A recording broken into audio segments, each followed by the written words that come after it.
ಆತ್ಮೀಯ ಬಂಧುಗಳೇ, ಶ್ರೀಮದ್ ಭಗವದ್ಗೀತೆ ತತ್ವ ವಿವೇಚನಿ ಟೀಕಾ ಅಧ್ಯಾಯ 6 ಆತ್ಮ ಸಂಯಮ ಯೋಗ. ಇದರಿಂದ 20ನೇ ಶ್ಲೋಕವನ್ನು ತಿಳ್ಕೊಳ್ತಾ ಇದ್ವಿ. ಓದ ಭಾಗದಲ್ಲಿ ನಾವು ಯೋಗ ಸೇವೆಯ ಅನ್ನೋದು ಯಾವುದ್ರ ಬಗ್ಗೆ ಹೇಳೋದು ಅಂದರೆ ಧ್ಯಾನ ಯೋಗದ ಅಭ್ಯಾಸದ ಹೆಸರು ಯೋಗ ಅಂತ ತಿಳ್ಕೊಂಡ್ವಿ. ಮತ್ತು ಯೋಗ ಸೇವೆಯಿಂದ ನಿರುದ್ಧ ಚಿತ್ತದ ಅಭಿಪ್ರಾಯ ಅಂತಂದರೆ ಬರೀ ಭಗವಂತನಲ್ಲಿ ಮಾತ್ರ ಅವನ ಮನಸ್ಸನ್ನು ಇಟ್ಕೊಂಡಿರುವಂಥದ್ದು. ಮತ್ತು ಪರಮಾತ್ಮನ ಸ್ವರೂಪದಲ್ಲಿ ನಿರುದ್ಧವಾದಂತಹ ಚಿತ್ತ ಉಪರತಿ ಹೊಂದೋದು ಅಂತಂದರೆ ಏನು ಅನ್ನೋದು ಕೂಡ ತಿಳ್ಕೊಂಡ್ವಿ. ಏನು, ಯೋಗಿಯ ಚಿತ್ತ ಭಗವಂತನ ಸ್ವರೂಪದಲ್ಲಿ ಎಲ್ಲ ರೀತಿಯಲ್ಲೂ ಕೂಡ ನಿರುದ್ಧವಾದಾಗ ಅದೇನಾಗುತ್ತೆ ಅಂದರೆ ಆ ಚಿತ್ತ ಈ ಸಂಸಾರದಿಂದ ದೂರ ಆಗಿಬಿಡುತ್ತೆ. ಅದಕ್ಕೆ ಅದ್ರ ಬಗ್ಗೆ ಆಸಕ್ತಿನೇ ಹೊರಟೋಗ್ಬಿಡುತ್ತೆ. ಅವನ ಅಂತಃಕರಣದಲ್ಲಿ ಯಾವುದೇ ರೀತಿಯ ಒಂದು ಚಿಕ್ಕ ಆಸೆ ಆಕಾಂಕ್ಷೆನೂ ಈ ಸಂಸಾರದಲ್ಲಿ ಇರೋದಿಲ್ಲ. ಮತ್ತು ಅವನ ಒಂದು ಅಂತಃಕರಣದಲ್ಲಿ ಸಂಸಾರಕ್ಕೆ ಯಾವ ಜಾಗನೂ ಇರೋದಿಲ್ಲ. ನೋಡೋದಕ್ಕೆ ಲೋಕದೃಷ್ಟಿಯಲ್ಲಿ ಅವನು ಎಲ್ಲದರಲ್ಲೂ ಅವನು ಆಸಕ್ತಿಯಿಂದ ಕೆಲಸ ಮಾಡ್ತಾ ಇದ್ದಾನೆ ಅಂತ ಅನ್ಸುತ್ತೆ.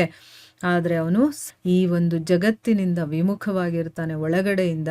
ಆದರೆ ಹೊರಗಡೆ ಜಗತ್ತಿಗೆ ಅವನು ಇದೆಲ್ಲದರಲ್ಲೂ ಆಸಕ್ತಿಯಿಂದ ಕೆಲಸ ಮಾಡೋ ಥರ ಅನ್ನಿಸ್ತಾ ಇರುತ್ತೆ. ಆದರೆ ಅವನಿಗೆ ಯಾವ ಸಂಬಂಧನೂ ಇರೋದಿಲ್ಲ ಅನ್ನೋದೇನೆ ಅವನ ಚಿತ್ತ ಎಂದೆಂದಿಗೂ ಜಗತ್ತಿನಿಂದ ಉಪರತವಾಗುತ್ತೆ ಅನ್ನೋದಕ್ಕೆ ಅರ್ಥ ಅಂತ ತಿಳ್ಕೊಂಡಿದ್ವಿ. ಈಗ ಪ್ರಶ್ನೆ ಏನು ಅಂತಂದರೆ, ಇಲ್ಲಿ ಯತ್ರ ಅನ್ನೋದು ಯಾವುದರ ಬಗ್ಗೆ ಹೇಳ್ತಾ ಇರೋದು ಅಂತ ಇಲ್ಲಿ ಪ್ರಶ್ನೆ ಮಾಡ್ತಾ ಇದ್ದಾರೆ. ಯತ್ರ ಅಂತಂದರೆ ಯಾವ ಅವಸ್ಥೆಯಲ್ಲಿ ಅಂತ ಹೇಳ್ತೀವಲ್ವಾ, ಅದು ಯಾವುದ್ರ ಬಗ್ಗೆ, ಯಾವ ಅವಸ್ಥೆ ಬಗ್ಗೆ ಹೇಳ್ತಾ ಇರೋದು ಅಂತ ಇಲ್ಲಿ ಪ್ರಶ್ನೆ. ಉತ್ತರ ಏನು ಅಂತಂದರೆ, ಯಾವ ಅವಸ್ಥೆಯಲ್ಲಿ ಧ್ಯಾನ ಯೋಗದ ಸಾಧಕ ಇರ್ತಾನಲ್ಲ ಅವನು ಪರಮಾತ್ಮನ ಜೊತೆಗೆ ಸಂಯೋಗವಾಗಿರ್ತಾನೋ, ಅಂದರೆ ಏನು, ಅವನಿಗೆ ಪರಮಾತ್ಮ ಪ್ರತ್ಯಕ್ಷನಾಗ್ತಾನೋ, ಮತ್ತು ಜಗತ್ತಿನಿಂದ ಅವನ ಸಂಬಂಧಗಳು ಕಂಪ್ಲೀಟಾಗಿ ಬಿಟ್ಟು ಹೋಗುತ್ತೋ. ಮತ್ತು 23ನೇ ಶ್ಲೋಕದಲ್ಲಿ ಭಗವಂತ ಯಾವುದರ ಹೆಸರನ್ನು ಯೋಗ ಅಂತ ಹೇಳಿದ್ದಾನೋ ಅದೇ ಅವಸ್ಥೆಯ ವಿಶೇಷದ ವಾಚಕವಾಗಿ ಇಲ್ಲಿ ಯತ್ರ ಅನ್ನುವಂಥ ಪದ ಇದೆ. ಯತ್ರ ಅಂತಂದ್ರೇ ಯಾವ ಅವಸ್ಥೆ ಅಂತ, ಯಾವ ಅವಸ್ಥೆ ಬಗ್ಗೆ, ಯಾವ ಸ್ಥಿತಿ ಬಗ್ಗೆ ಅವರು ಹೇಳ್ತಾ ಇರೋದು ಅಂತಂದರೆ, ಧ್ಯಾನ ಯೋಗದ ಸಾಧಕ ಯಾವಾಗ ಭಗವಂತನ ಜೊತೆ ಒಂದಾಗ್ತಾನೋ, ಅಂದರೆ ಅವನಿಗೂ ಇವನಿಗೂ ಭೇಟಿಯಾಗುತ್ತೋ ಅಥವಾ ಪ್ರತ್ಯಕ್ಷನಾಗ್ತಾನೋ, ಮತ್ತು ಈ ಜಗತ್ತಿನಲ್ಲಿ ಏನೇನು ಅಟ್ಯಾಚ್ಮೆಂಟ್ಗಳು, ಸಂಬಂಧಗಳು, ಅದು ಇದು ಅನ್ನೋದು ಏನಿದೆಯೋ ಎಲ್ಲವೂ ಬಿಟ್ಟು ಹೋಗ್ಬಿಡುತ್ತೋ. ಮತ್ತು 23ನೇ ಶ್ಲೋಕದಲ್ಲಿ ಭಗವಂತ ಯಾವುದರ ಹೆಸರು ಯೋಗ ಅಂತ ಹೇಳಿದಾನೋ ಅದೇ ಅವಸ್ಥೆಯ ಬಗ್ಗೆ ಇಲ್ಲಿ ಯತ್ರ ಅನ್ನುವಂಥ ಪದ ಇರೋದು. ಅಂದರೆ ನಾವು ಧ್ಯಾನವನ್ನು ಮಾಡ್ತಾ ಮಾಡ್ತಾ ಭಗವಂತನ ಸಾಕ್ಷಾತ್ಕಾರವಾಗುತ್ತಲ್ಲ, ಭಗವಂತ ನಮಗೆ ಕಾಣಿಸ್ಕೊಳ್ತಾನಲ್ಲ, ಆವಾಗ ನಮಗೇನಾಗುತ್ತೆ, ಭಗವಂತನನ್ನು ಬಿಟ್ಟು ಬೇರೆ ಏನೂ ನಮಗೆ ಬೇಡ ಅನಿಸುತ್ತೆ. ಎಲ್ಲ ಸಂಬಂಧಗಳನ್ನು ಕೂಡ ಅವನು ದೂರ ಇಟ್ಬಿಡ್ತಾನೆ. ಅಂದರೆ ಅವನ ಮನಸ್ಸಿನಿಂದ ಅದೆಲ್ಲ ಹೊರಟೋಗ್ಬಿಡುತ್ತೆ. ಭಗವಂತ ಒಬ್ಬನೇ ಇರ್ತಾನೆ. ಆ ಒಂದು ಯೋಗದ ಬಗ್ಗೆ ಇಲ್ಲಿ ಹೇಳ್ತಾ ಇರೋದು ಯತ್ರ ಅಂತಂದ್ಬಿಟ್ಟು ಅರ್ಥ. ಇನ್ನು ಮುಂದಿನ ಪ್ರಶ್ನೆ ಏನು ಅಂತಂದರೆ, ಇಲ್ಲಿ ಏವ ಅನ್ನುವಂಥ ಪದ ಉಪಯೋಗ ಮಾಡಿದಾರಲ್ಲ ಅದರ ಅರ್ಥ ಏನು ಅಂತಂದ್ಬಿಟ್ಟು ಇಲ್ಲಿ ಕೇಳ್ತಾ ಇದ್ದಾರೆ.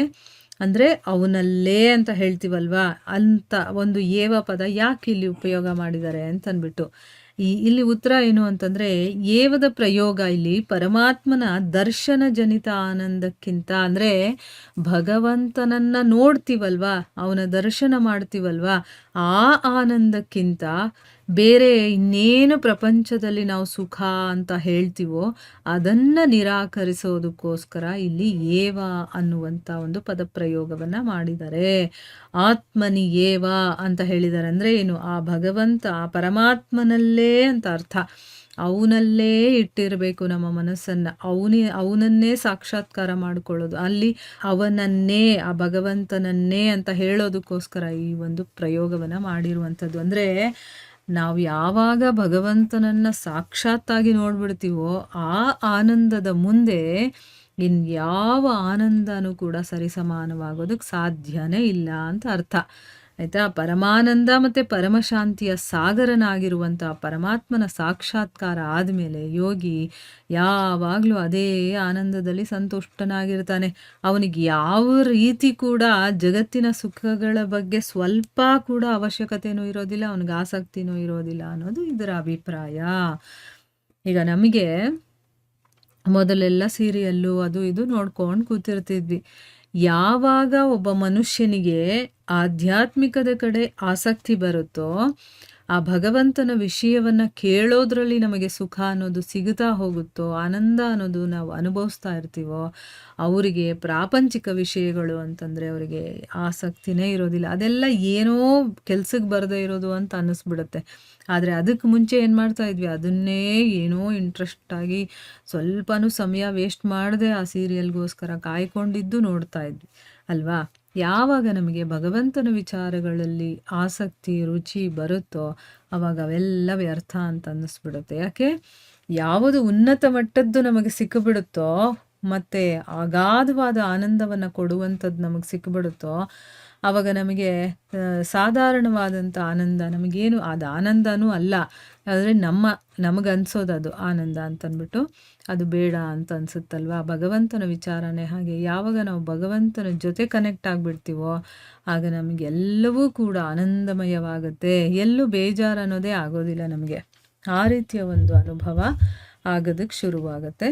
ಸೊ ಇಲ್ಲಿಗೆ ನಾವು ನಿಲ್ಲಿಸೋಣ. ಹರೇ ಕೃಷ್ಣ.